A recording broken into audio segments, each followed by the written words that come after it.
جب اللہ کے نبی داؤد علیہ السلام کے وارث سلیمان نبی ہوئے تو وہ اللہ کی دربار میں دعا مانگنے لگے کہ اے اللہ مجھے وہ مرتبہ عطا فرما جو مجھ سے پہلے نہ کسی کو ملا ہو اور نہ ہی میرے بعد کسی کو ملے۔ وہ دور ایک عجیب دور تھا، لوگ جنات کالا جادو پہ زیادہ یقین رکھتے تھے۔ اللہ نے اپنے نبی سلیمان علیہ السلام کے لیے چرند پرند ہوا جنات کو ماتحت کر دیا۔ تو بس اللہ کے نبی سلیمان علیہ السلام جہاں بھی کفر نفرت اور انسانوں پہ ظلم دیکھتے تھے تو آ کے اپنے معجزات دکھاتے تھے، اور یوں انسان آپ کو اللہ کا نبی سمجھ کر صحیح راستے پہ آ جاتے تھے۔ اور اگر کوئی جن کسی انسان کے گروہ پر حملہ کرتا تھا، اسے نقصان پہنچاتا تھا، تو آپ اس جن کو زنجیروں میں جکڑ دیتے تھے اور آپ کا تخت فضا اپنے کندھوں پہ اٹھائے پھرتی تھی، آپ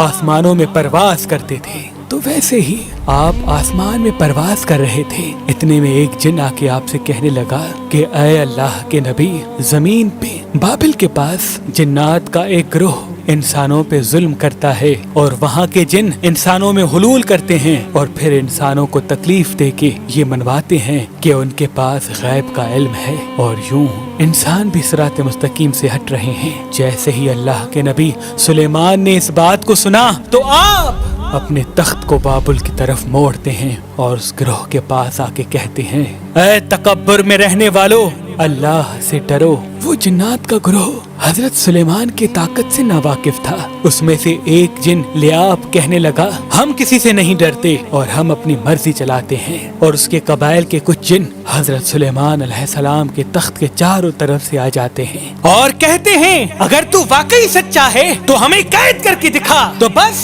اللہ کے نبی سلیمان علیہ السلام جیسے ہی اپنی عصا ان جنات کی طرف کرتے ہیں تو ہوا اور مٹی کا ایک عجیب طوفان اٹھتا ہے اور زمین کو چیر کے لوہا نکلتا ہے اور زنجیروں میں تبدیل ہو جاتا ہے، اور وہ زنجیریں ہر اس جن کی گردنوں پہ آ پڑتی ہیں۔ وہ تمام کے تمام جن زمین بوس ہو جاتے ہیں، اور اللہ کے نبی سلیمان کے قدموں میں گر کے کہتے ہیں کہ آپ کون ہیں؟ پھر آپ فرماتے ہیں، میں اللہ کا نبی داؤد کا بیٹا سلیمان ہوں، اور اللہ نے مجھے اس زمین پہ امن اور سلامتی کے لیے منتخب کیا۔ اے گروہ جن، خبردار ہو جاؤ، اس زمین پہ فساد نہ پھیلاؤ، ورنہ اللہ کا عذاب تم کو فنار کر دے گا۔ یوں وہ سارا گروہ حضرت سلیمان کی نبوت اور اللہ کی وحدانیت کو تسلیم کرتا ہے، اور پھر سب کے سب امن محبت اور سکون کے ساتھ زندگی بسر کرتے ہیں، اور وعدہ کرتے ہیں